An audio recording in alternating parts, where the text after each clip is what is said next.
warahmatullahi wabarakatuh. Saya Sinda Erika. Saya akan menjelaskan Microsoft Office Excel. Jadi pertama-tama saya buka folder daftar hadir siswa SMP dan SMK.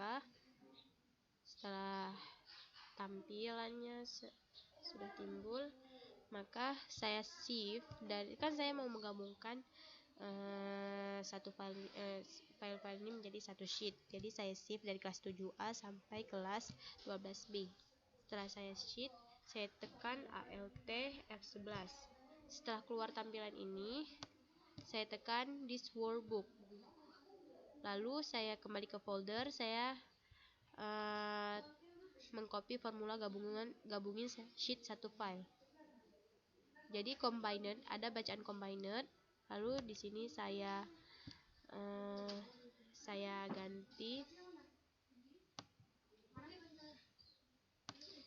ganti menjadi data orang sakit. Setelah jadi, saya Ctrl A, saya Ctrl C, saya kembali ke Microsoft ini ke sini. Lalu saya Ctrl V. Setelah saya Ctrl V, saya tekan user form, atau bisa kita tekan F5. Sudah selesai, saya kembali lagi ke Excel. Ini data orang sakitnya. Ini kan sudah tergabung semua. Jadi supaya rapi, saya tekan blank. Saya filter. Ctrl A, saya tekan filter. Lalu pada nama ini kita select all. Untuk merapikannya kita tekan blank. Lalu OK. Setelah muncul tampilan-tampilan seperti ini adalah tampilan-tampilan yang tidak diperlukan atau tampilan-tampilan yang bisa untuk kita hapus.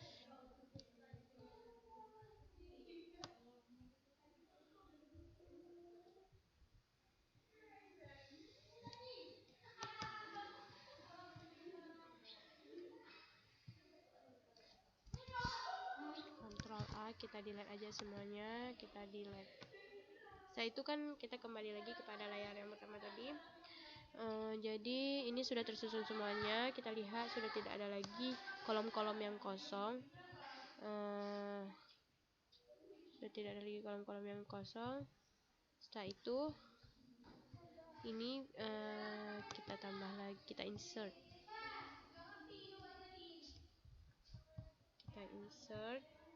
Buat kolom baru lagi karena tadi kan sudah saya blank. Jadi kita buat kolom baru, saya all borders, bagian yang atasnya aja untuk judul. Di home kita tekan all borders. Nah, ini kan sudah selesai. Kita tinggal merge and center. Kita tekan nomor, misalnya nama,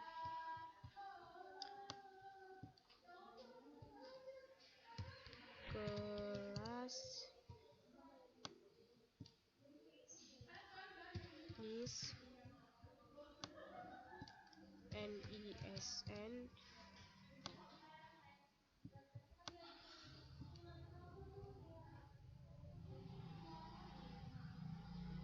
lalu ini bagian atas saja karena untuk jam pelajaran.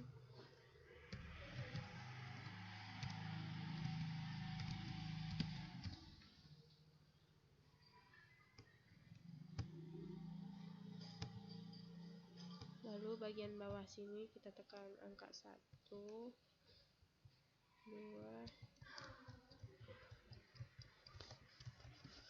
Setelah semuanya jadi, lalu di bagian sini kita merge and center juga. Kita buat judulnya catatan guru. Setelah jadi semuanya, ini kan belum rapi. Kotaknya mesti tepat memotong seperti ini. Lalu setelah itu kita geser aja. Ini sudah tidak terlimpit lagi. Lalu yang ini juga kita geser aja. Ini juga bisa kita geser biar nggak terimpit lagi.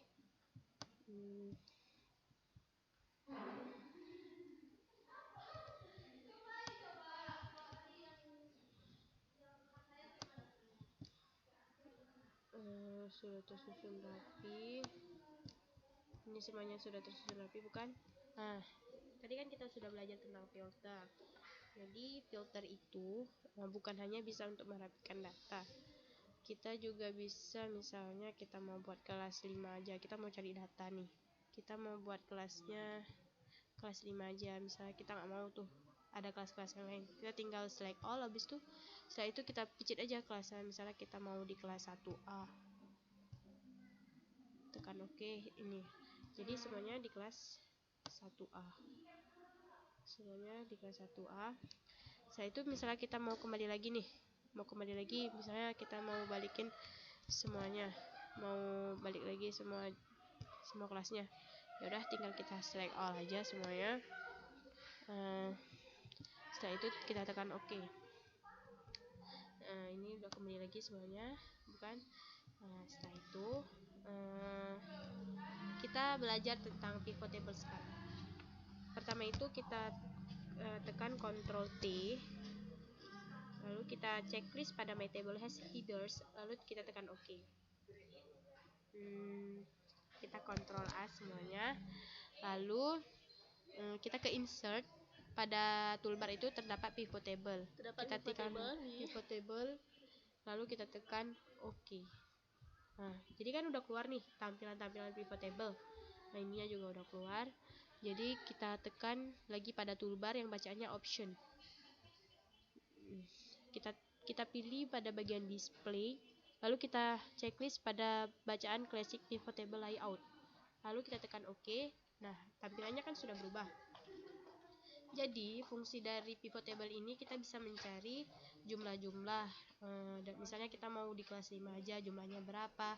Jadi kita bisa tahu kesalahan pada sebuah data dari pivot table ini. Misalnya nama-nama kita letakkan pada row labels. Row labels itu adalah kolom seperti ini. Jadi nama kita letakkan di sini. Setelah itu kita misalnya mau meletakkan jam pelajaran. Jadi jam pelajaran itu letaknya di kolom label. Sudah terletak di jam pelajaran, misalnya seperti itu. Lalu values ini adalah jumlah. Jadi misalnya kita mau tahu jumlah, bisa menentukan hasil, misalnya kita letakkan misalnya kelas di sini.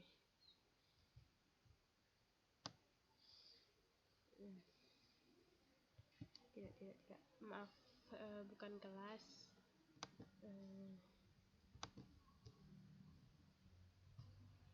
Maaf, saya di bagian values ini belum terlalu tahu, tapi saya sudah tahu yang column labels dan row labels.